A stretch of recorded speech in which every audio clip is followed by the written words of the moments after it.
Hello hi అండి, అందరికీ నమస్కారం. Welcome back to our channel అమ్మాయి గారేజ్లో.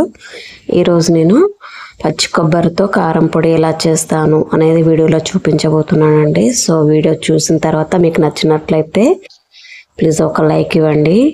సో నెక్స్ట్ మనమైతే వీడియోలోకి వెళ్దాము. నేనైతే కొబ్బరి కారం కోసం అయితే ముందుగా నేను 4 రకాల పప్పులు అయితే తీసుకున్నానండి.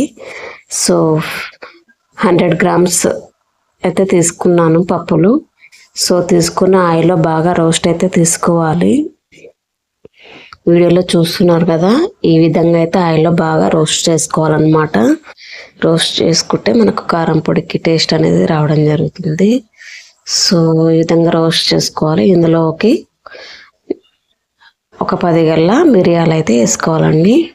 వేసుకొని 2 యాలకులు కూడా వేసుకొని బాగా రోస్ట్ అయితే చేసుకోవాలి. సో అలాగే ఇవి బాగా 50% రోస్ట్ వేయిన తర్వాత ఇందులోకి ఒక 10-15 వరకు ఎండుమిర్చి అయితే తీసుకోవాలండి. ఘాటు కొంచెం మీడియం ఉండేటట్టుగా చూసుకోవాలి. సో అసలే సమ్మర్ కదా, మీడియం ఉండేటట్టుగా చూసుకోవాలి. సో నెక్స్ట్ 2 స్పూన్లు అయితే జీలకర్ర అయితే తీసుకున్నానండి. సో తీసుకొని జీలకర్ర కూడా నూనెలో బాగా రోస్ట్ అయితే చేసుకోవాలన్నమాట. ఈ విధంగా అయితే ఒకసారి అయితే మీరు కూడా ట్రై చేసి చూడండి. మ్యాక్సిమం మీకైతే నచ్చుతుందని అనుకుంటున్నాను. సో బాగా నూనెలో వేయించుకోవాలన్నమాట. ఈ విధంగా వేయించుకొని ఒక బౌల్లోకి అయితే తీసి సైడ్కి పెట్టేసుకోవాలి. సో ఈ విధంగా మీరు కూడా ఒకసారి అయితే ట్రై చేసి చూడండి ఫ్రెండ్స్, మీకు నచ్చుతుందని అనుకుంటున్నాను. సో అలా బాగా 70% రోస్ట్ అయిన తర్వాత ఇందులోకి మనం కరివేపాకు తీసుకోవాలండి.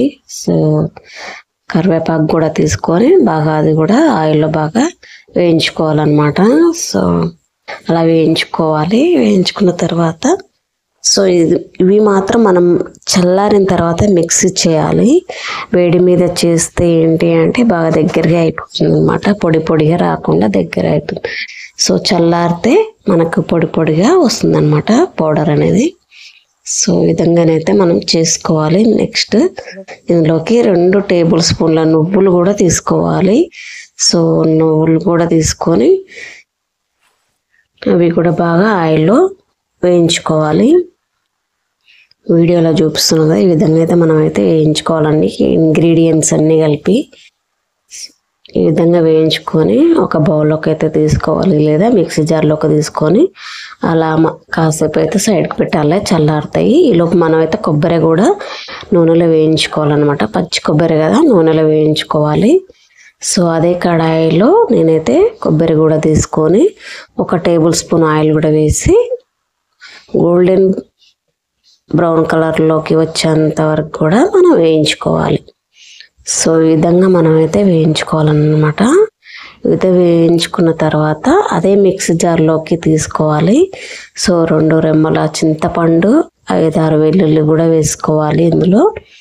సో నెక్స్ట్ నేను వెల్లుల్లి కూడా యాడ్ చేయడం జరుగుతుంది. ఈ విధంగా వేసుకొని మనం అయితే ఫస్ట్ అయితే మిక్స్ అయితే పట్టుకోవాలి. పప్పులన్నిటిని మిక్స్ అయితే చేసుకోవాలి. ఈ విధంగా మనం అయితే పౌడర్ తయారు చేసుకోవాలన్నమాట.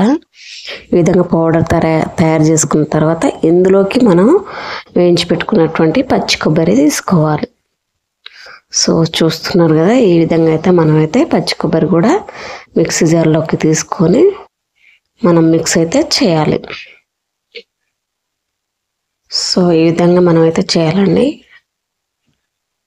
నెక్స్ట్ దీన్ని మిక్సీ చేసి పైన పేస్ట్ లాగా కాకుండా మామూలుగా కచ్చపచ్చగా ఉండేటట్టు కూడా చూసుకోవాలి. సో ఈ విధంగా వీడియోలో చూపిస్తున్నారు కదా, ఈ విధంగా అయితే మనం కొబ్బరి అనేది మిక్సీ చేసుకోవాలన్నమాట. సో ఈ విధంగా చేసుకుంటే మనకు తినడానికి కూడా బాగుంటుంది. తినేటప్పుడు కూడా మరీ పేస్ట్ లాగా కాకుండా పౌడర్లా ఉంటుంది అనమాట. సో ఈ విధంగా అయితే చేసుకోవాలి. నెక్స్ట్ ఇందులోకి మనం పోపు చేసుకోవాలి కదా, అదే కడాయిలో నూనె తీసుకొని పోపు సరిపడా నూనె తీసుకొని పోపు గింజలు కూడా వేసుకోవాలి. సో పోపు గింజలు కూడా వేడైన తర్వాత ఇందులో కచ్చా పచ్చాకి దంచుకున్నటువంటి 5-6 వెల్లుల్లి వేసుకోవాలి. సో ఎన్ని వెల్లుల్లి వేసుకుంటే కొబ్బరి పొడకు అంత టేస్ట్ వస్తుంది అనమాట. సో వెల్లుల్లి కూడా వేసుకొని ఆయిల్లో బాగా ఫ్రై చేసుకోవాలి. ఫ్రై చేసుకొని అలా కాసేపు కలుపుతూ ఫ్రై చేసుకోవాలి. సో ఇవి కూడా కాస్త గోల్డెన్ కలర్లోకి వచ్చిన తర్వాత కాస్త పసుపు అయితే వేసుకోవాలి. పసుపు వేసుకొని కరివేపాకు వేసుకోవాలి. కాస్త ఇంగువ కూడా వేసుకుంటే మనకి టేస్ట్ అనేది బాగుంటుంది. సో పసుపు కూడా వేసుకొని బాగా మిక్సింగ్ అయితే చేసుకోవాలి. సో లాస్ట్లోకి ఈ ప్రాసెస్ నచ్చినట్లయితే లైక్ చేయండి, షేర్ చేయండి, ఛానల్ని అయితే సబ్స్క్రైబ్ చేసుకోండి ఫ్రెండ్స్. పోపు అయితే రెడీ అయిపోయింది కదా. మనం మిక్సీ చేసుకొని పెట్టుకున్నటువంటి కారం కూడా ఇందులో కలిపేసుకుంటే సరిపోతుంది. ఈ విధంగానైతే కారం పొడి ఒకసారి అయితే మీరు కూడా ట్రై చేయండి, చాలా టేస్టీగా వస్తుంది.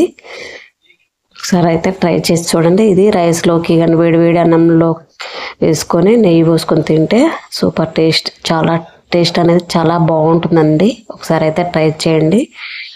మనం ఇందులో దోశలకు కూడా, దోశ ఇడ్లీలోకి కూడా పెట్టుకొని తినొచ్చు. ఇదైతే ఒక 10 days వరకు అయితే స్టోర్ చేసుకోవచ్చు ఫ్రిడ్జ్లో, ఎందుకంటే ఆయిల్లో రోస్ట్ చేస్తాం కదా. 10 days వరకు అయితే ఏం ఖరాబ్ కాకుండా ఉంటుంది. దీన్ని వేరొక బౌల్లోకి షిఫ్ట్ చేసుకొని లేదా కంటైనర్లోకి షిఫ్ట్ చేసుకొని మనం ఫ్రిడ్జ్లో అయినా స్టోర్ చేసుకోవచ్చు. 10 days వరకు ఉంటుంది. ఇది అండి ఈరోజు రెసిపీ.